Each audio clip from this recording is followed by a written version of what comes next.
Hello everyone and welcome to a new video on my channel. I'm Adam and welcome to Battle of the Beasts, battle number 17. This will be the last battle of my recording session for today, which quite frankly I am both happy but also sad about. Happy because so then I get to shut up and raise my the rest of my voice, and sad because I need to wait till another day where I can do the remaining battles of round 1.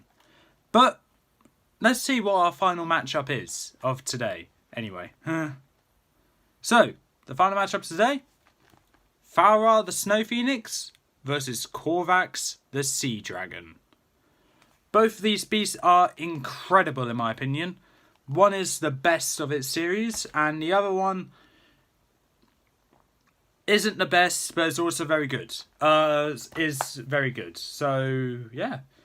So, without any further ado,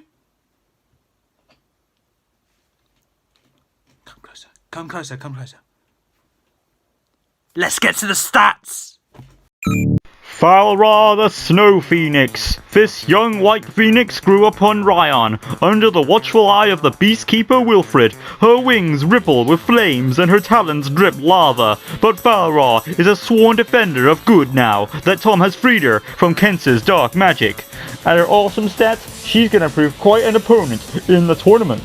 Looking at these: flight, immortality, but has been removed due to the tournament rules. Tears that can heal wounds, can carry heavy loads, shooting fireballs with her fire powers, fire resistant, and of course sharp talons. She's going to prove quite an opponent in the tournament. So, best of luck for Falra. Korvax, the Sea Dragon. In the frozen waters of Draconia, the kingdom of dragons, dwells Korvax, an ice-breathing sea dragon. As if this wasn't terrifying enough, her transparent body displays the poor sea creatures she has consumed. Questers must be very careful to avoid suffering in the same fate. Now let's take a look at Korvax's incredible stats. Oh, impressive. Flight, agility, ice breath, tail whip, sharp fangs, sharp claws, regenerative limbs, in the water of course, fangs infecting the foe, and causing cold on them as a result. Not to mention she has those gills on her side that make her go through the sea with not much difficulty. She is one deadly opponent for this tournament, I can assure you. 3, 2, 1! Falra versus Korvax. Let's get into this. So, as both beasts exit from their sky chamber doors, they immediately make eye contact with each other, both staring at each other menacingly. Falra squawks in aggression, and Korvax roars. Falra summons up 2 fireballs within her talons and chucks them both towards Korvax. Korvax uses her ice breath to weaken them down or extinguish them. It works for one, but she was too slow for the other, and it hits her directly on her shoulder. So what she does is she uses her ice breath to breathe onto that, just regenerating that wound up. And then they look at each other again. They charge up towards each other now.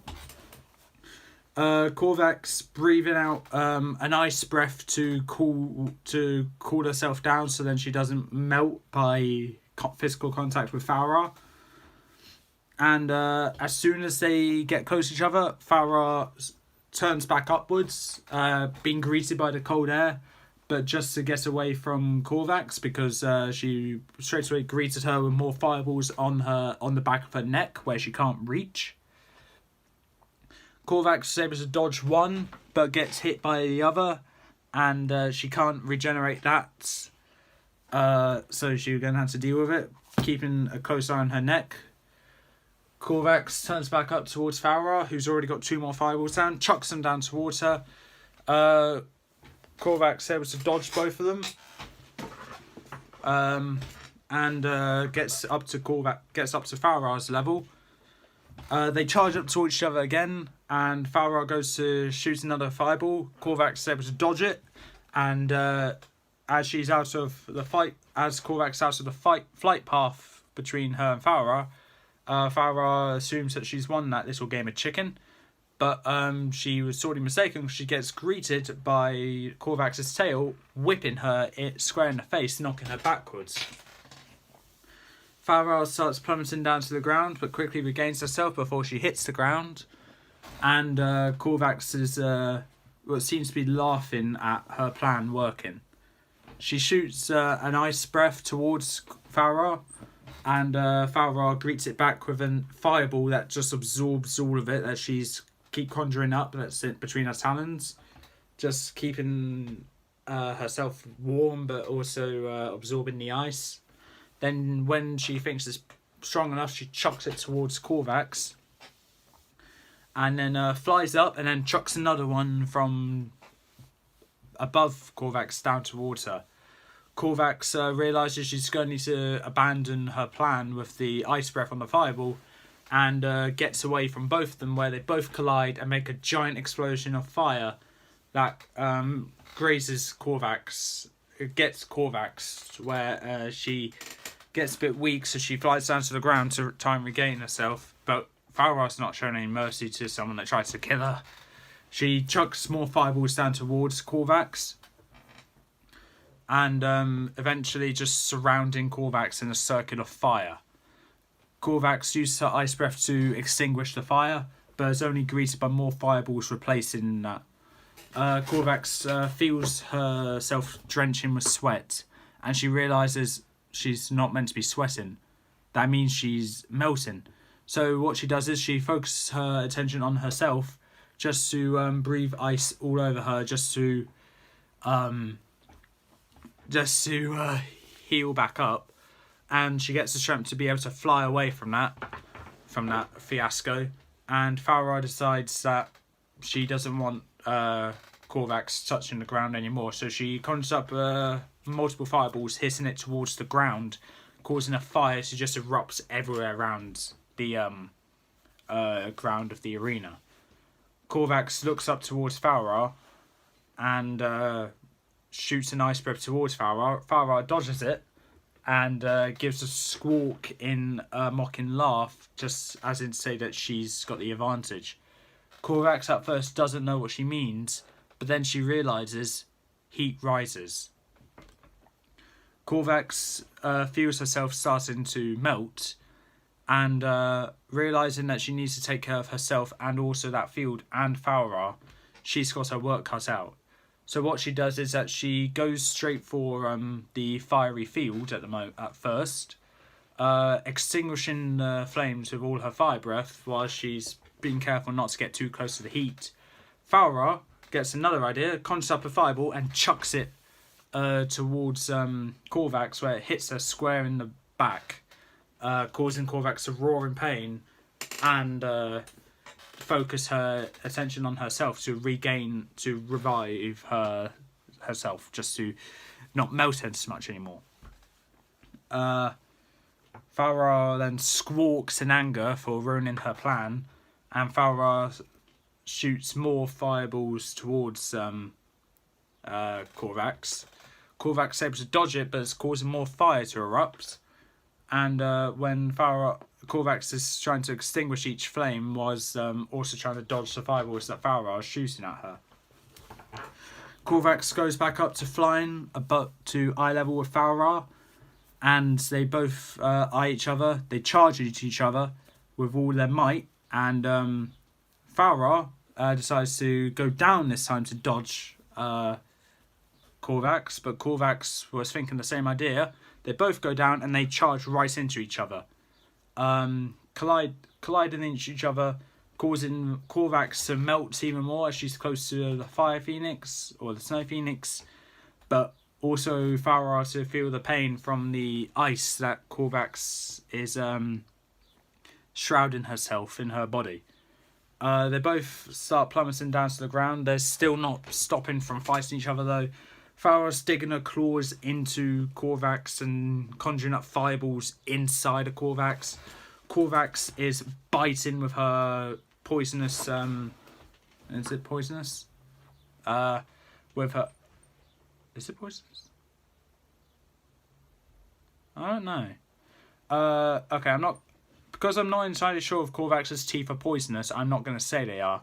Korvax is wrapping her tail around Falra, just keeping her wings tight, just to constrict her, biting into the back of Falra, and also scratching with her legs as well, whilst they're both plummeting down to the ground. Korvax is very quickly melting, but Falra is very quickly freezing.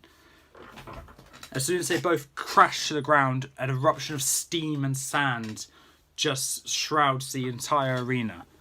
After what seems like minutes or ages of tension, just seeing which beast survives that we are greeted by this sight when the smoke clears. Both the beasts are lying down on the ground. One surrounded in a puddle, one surrounded in the puddle, one surrounded in burnt sand. They both get back up, very weak and wounded. Falra's covered in blood, and Korvax is melting to no end. Korvax realises that if she focuses on herself to heal herself up, she'll be greeted by another fireball which will surely end her. So Korvax keeps her eye on Falra. Falra, however, is conjuring up a fireball, ready for the first attack. Korvax gets ready to shoot a breath of ice towards her, and at the same time they both throw it at each other. Korvax is shooting all the ice breath she can to stop that fireball, but Falra shoots and keeps chucking fireballs at that fireball, making it stronger and bigger, to the point where Korvax's ice is just getting weaker and weaker to the big fireball. And Korvax tries to fly away, but due to how weak it was too late, and the fireball shrouded Korvax in fire. Korvax, while she's surrounded in that fire and smoke, she's trying to breathe ice on herself to keep herself cool and regenerate herself. But Falra's not giving up. She's still throwing more and more fireballs into that inferno. The roars of Korvax are slowly fading away, and Falra at that moment felt a bit sympathetic for this magnificent dragon. But after all the pain that Korvax has put Falra through, Falra didn't care. When the roars of Korvax just fade, Falra retreats back to her chamber, to where she then starts crying over her wounds to heal them up, ready for the next battle. So with that, Falra has won against Korvax, and Korvax has lost to Falra. Okay, so if you think Korvax should have won, please in the comments below why you think that. But I'm afraid my word is final, and Falra has won. Going into this battle, I generally thought Korvax would win. But knowing that Korvax is made of ice, Falra had the advantage. But with the size and the power that Korvax actually has, Korvax also had the advantage over Falra. So it was science versus stats. And when it comes down to it, science had the edge. Even though Korvax was constantly healing herself whilst Falra was fighting her way through the wounds, Korvax focused a bit too much on defense, and it led to an opening for Falra to just shroud Korvax entirely in a massive fireball, which it just evaporated her. So with that being said, Falra's won, Korvax has lost. And that is the end of my recording session. So with that is all for this time. If you like what you saw, leave a like, leave a comment, don't forget to subscribe, press the notification bell down in the corner below, and I'll see you next time.